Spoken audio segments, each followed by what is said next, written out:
Has anyone ever betrayed you? Can you think of a friend reading the phrases stabbing you in the back? Peter had done that. He said to Jesus, I'm your most loyal follower. Whatever happens, I'll defend you. You don't have to worry about anything. I'll protect you. And then right after that, they were in the Garden of Gethsemane, and he fell asleep 3 times while Jesus was praying. But then he tried to redeem himself. When they came to arrest Jesus, he took out a sword and he started to try and defend Jesus. He cut off somebody's ear. Jesus told him to put the sword away. A few hours later, he was in an area outside where Jesus was being tried, and not once, not twice, but 3 times he said, I don't even know this Jesus. I don't know for sure whether or not he would have been killed had he said he did, but he was scared. And so he disowned the man that he loved. Talk about destroying a relationship, stabbing someone in the back. Peter did it there in that courtyard. Now some time had passed, maybe a couple of weeks. Jesus had risen from the dead. The new age that Jesus had been talking about had started to begin. Because the resurrection had happened. And there was Jesus, risen from the dead. How strange it is to think they decided to go fishing at that point. Now, I've thought about why in the world did they go fishing at that point? Perhaps it's as simple as they needed the money, and that was the job that many of them had, so they went fishing. Or perhaps it's one of those cases where you want to return to something normal and familiar. A widow talks about what it was like the weeks after her husband died. All of the conversations she had, all of them, seemed to be about his death. When she ran into an old friend who hadn't heard about her husband's death, she found it somehow comforting that she had a conversation that didn't focus on that, and she could pretend to some degree that nothing had happened. Sometimes we're in just so much shock that it's nice to have something normal going on. For whatever reason, they went to their fishing boats. But remember, things weren't right between Peter and Jesus. Peter had denied Jesus 3 times, and that was still weighing heavily on him. He needed to have his relationship restored.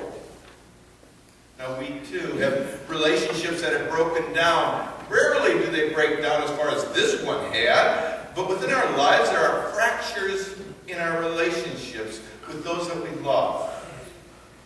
If we want those relationships fixed, we can look at how Jesus fixed things between himself and Peter, and there we can grasp for ourselves how we might have some of our own brokenness restored as well.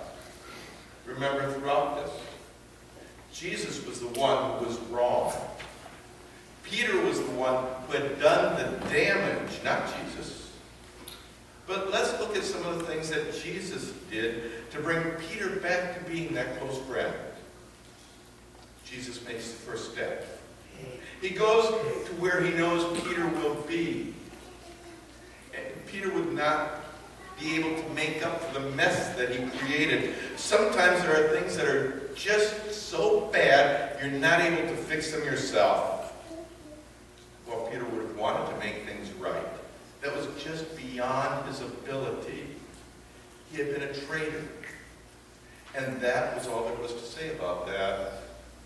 When he realized what he had done, there, as Jesus was being whipped before he died, he went out and he cried over it.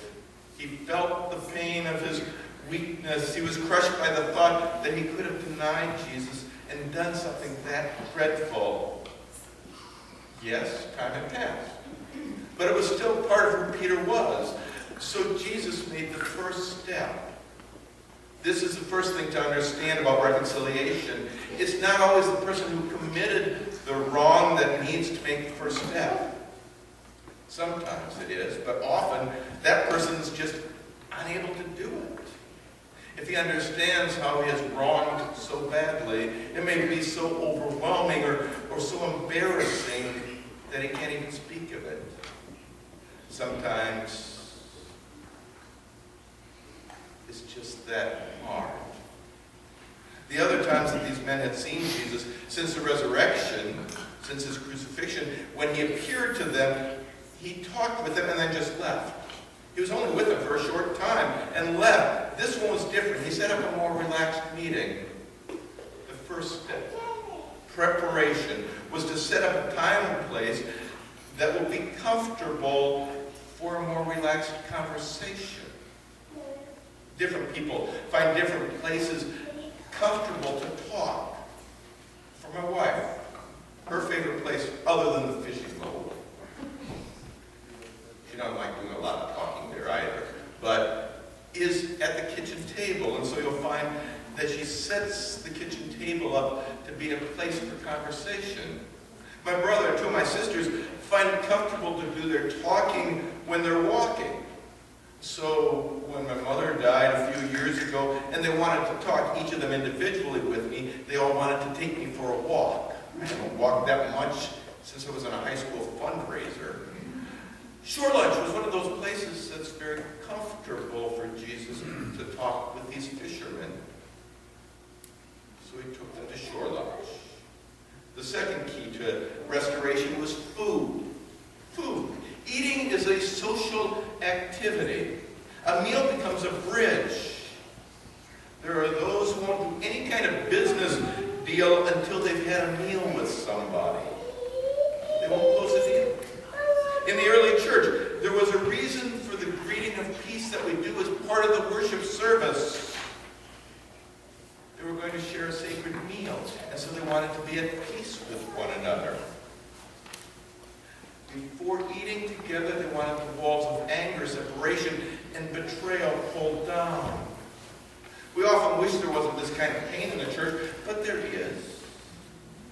Because you see, where God is most active, the devil is also fighting the hardest. It just makes you plain sick inside to eat with someone. You have no peace with them. Jesus continues in teaching us how to rebuild relationships. The next insight is something that's an interesting discovery for me this week. He says to Peter, Simon, son of John. Now that might not jump out at you, but this wasn't the normal way that Jesus addressed Peter. He normally said Simon or Simon Peter or Peter. Simon, Peter was the nickname that Jesus had given to Simon. But he starts out not with that intimate, close nickname that he had given to Peter, as if everything were all okay. Instead, he starts out with a more formal greeting. A subtle way of saying, you know, things are broken here and need fixing. This is the third key. When you want to rebuild a relationship with someone, you shouldn't start out by pretending there's an intimacy that isn't there, especially if it's one that was lost. The same idea comes out in something you don't see in English, but is in the Greek New Testament. It's a very subtle difference.